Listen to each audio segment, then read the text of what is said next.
Hello class, Suprabhatam. Students, आप लोग कैसे हैं और कैसी चल रही है पढ़ाई आप लोगों की? सब ठीक चल रही है बच्चों? ओके। तो स्टूडेंट्स, अभी आपका संस्कृत पीरियड है और अभी आप लोग इस पीरियड में संस्कृत पढ़ेंगे और संस्कृत में आज पढ़ेंगे पाठ 23। क्या पढ़ेंगे आज आप लोग? पाठ 23, यानी कि आज आप अपने पुस्तक के अंतिम पाठ पढ़ेंगे। पाठ 23 आपके पुस्तक का अंतिम पाठ है और इसका शीर्षक है बच्चों सुभाषित नवनीतम। सुभाषित नवनीतम यानी कि गुड से, गुड वर्सेस, अच्छी बातें। ठीक है, तो अच्छी बातें से आपका जो ये बुक है वो समाप्त होता है। और शुरू हम लोग किससे किए थे? आपके बुक हम लोग शुरू किससे किए थे? तो गुरु वंदना से हम लोग किए थे। ठीक है, हम लोग प्रेयर करके इस बुक को शुरू किए थे और इस बुक का अंत जो हम लोग कर रहे हैं वो सुभाषित नवनीतम से कर रहे हैं। ठीक है, गुड सेइंग से कर रहे हैं, अच्छी बातें से हम लोग कर रहे हैं। ठीक है, इन गुड वर्सेस को हमको अच्छा से पढ़ना है और इन पे हमको अमल करना है। इस रास्ते पे हम लोगों को चलना है। ठीक है, तो आइए बच्चों, पहले हम लोग पाठ 23 को पढ़ने से पहले इसके शब्दार्थों पे हम लोग विचार करते हैं। इसके कठिन शब्दार्थों को पढ़ेंगे और इसके अर्थों को जानेंगे। तो आप भी बच्चों अपना बुक ओपन कीजिए, पेज नंबर 77। पेज नंबर 77 पे कुछ कठिन शब्दार्थ दिए हुए हैं। मैं आप पढ़ती हूँ, आप लोग ध्यानपूर्वक सुनिए और इसका अर्थ भी मैं बता रही हूँ। सर्वतीर्थमयी, सर्वतीर्थमयी लिखा हुआ है क्या? सर्वतीर्थमयी यानी सभी तीर्थों में पूजनीय, सभी तीर्थों में पूजनीय, सभी तीर्थों से अच्छा। ठीक है, सर्वदेवमय, सर्वदेवमय, सर्वदेवमय मतलब होता है सभी देवताओं में पूजित, सभी देवताओं में पूजनीय। तस्मात् मतलब इसलिए। ठीक है, विद्या मतलब विद्या, एजुकेशन। विनयन मतलब विनय को, ददाती यानी देती है, पात्रताम योग्यता को, धर्म यानी धर्म, चत्वारी यानी चार, बलम यानी बल, ताकत, यश मतलब यश। ठीक है, फेम।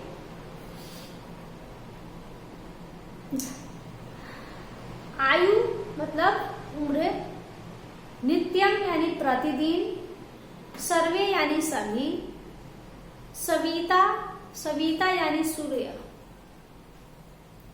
विपक्तो यानी विपत्ति में, मुसीबत में, उदेति मतलब उगता है, निकलता है। उदेति मतलब निकलता है, उगता है। ठीक है, तो आइए बच्चों हम लोग सुभाषित नवनीतम को पढ़ते हैं, इसके अर्थ को जानते हैं।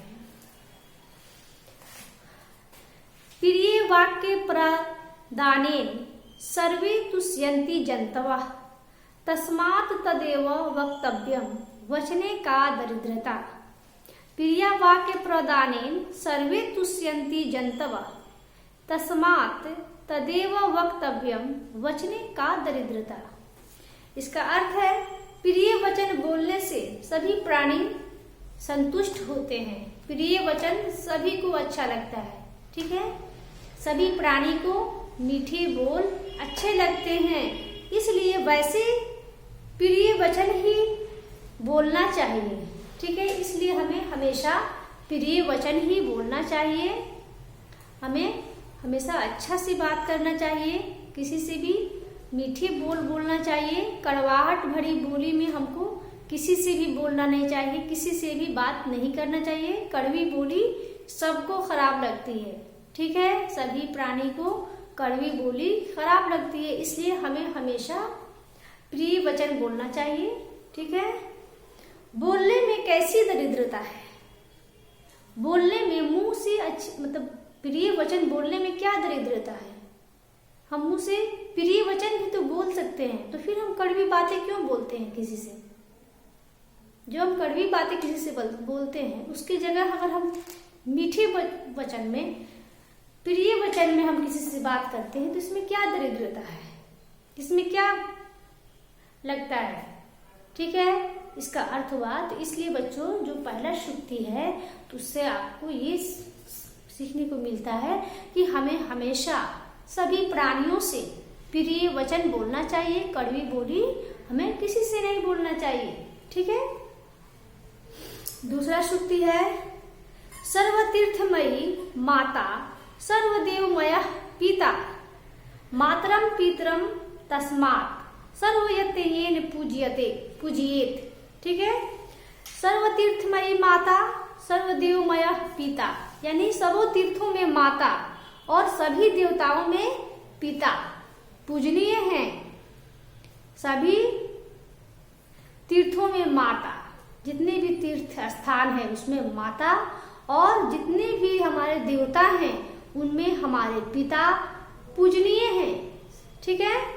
मातरम पितरम तस्मात् सर्वयतेन पूजयेत, इसलिए माता पिता की यत्न पूर्वक पूजा करनी चाहिए, ठीक है। जितने भी तीर्थ है, जितने भी देवताएं हैं उनमें हमारे सबसे जो उत्तम हैं वो कौन है, हमारे माता पिता, हमारे जननी, ठीक है। इसलिए हमें हमेशा अपने माता पिता का देखभाल करना चाहिए, उनकी पूजा करना चाहिए। पहले हम अपने माता पिता की पूजा करेंगे, पहले हम अपने माता पिता को खुश रखेंगे, उसके बाद ही हमें किसी तीर्थ स्थान पे जाना है और किसी देवता देवी की पूजा करना है। अगर आप लाख तीर्थ स्थानों पे घूमते हैं, महान देवी देवताओं की पूजा करते हैं, घर में अगर आपके माता पिता आपसे खुश नहीं है, नाराज हैं आपसे, आप उनको दुख पहुंचा रहे हैं, उनकी बातों को आप नहीं मानते हैं, तो आपसे आप कितना हो पूजा पाठ कीजिएगा, कितना हो तीर्थ स्थान पे घूमिएगा, सब बेकार हो जाएगा। इसलिए सबसे पहले आपको अपने माता पिता की पूजा करना है, अपने माता पिता को खुश रखना है, ठीक है। तीसरा है सूक्ति, विद्या ददाति विनयम विनयाद याति पात्रताम पात्रत्वाद धर्माप्नोति धनाद धर्मस्ततः सुखम, ठीक है। विद्या ददाति विनयम विनयाद याति पात्रताम पात्रत्वाद धर्माप्नोति धनाद धर्मस्ततः सुखम। विद्या विनय देती है, विनय से योग्यता प्राप्त होती है, ठीक है। विद्या क्या देती है, हमें विनय देती है। विनय मतलब विनम्रता, हमें विनम्र बना देती है विद्या, ठीक है। वह व्यवहार जिसमें विनय का भाव हो उसे हम विनय कहते हैं। कोई भी काम या बात करने का तरीका मालूम होता है जब हमें विद्या प्राप्त होती है, किससे कैसे बात करना है, कोई काम करने का तरीका क्या होता है, ये विद्या हमें सिखाती है, ठीक है। तो यहाँ पे लिखा हुआ है कि विद्या विनय देती है, यानी विद्या जो है हमें अपने कर्तव्यों का सही पालन करने का तरीका बताती है, हमें अपने कर्तव्यों का पालन कैसे करना चाहिए। विद्या विनय देती है और विनय से योग्यता प्राप्त होती है। विनय से क्या प्राप्त होती है, हमें योग्यता मिलती है। योग्यता से धन प्राप्त होता है, धन से धर्म, और उससे हमें सुख मिलता है, ठीक है।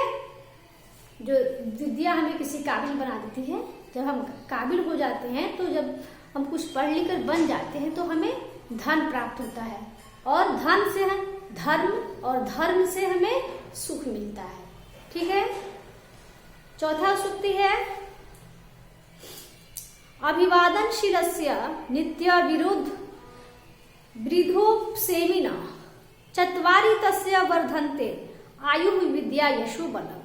अभिवादनशीलस्य नित्य वृद्धोपसेविन चत्वारि तस्य वर्धन्ते आयुः विद्या यशो बलम्, यानी प्रतिदिन नमस्कार करने की आदत वालों की, प्रतिदिन नमस्कार करने की आदत वालों की, यानी कि प्रतिदिन ईश्वर की पूजा करने की, ईश्वर की स्मृति जो करते हैं,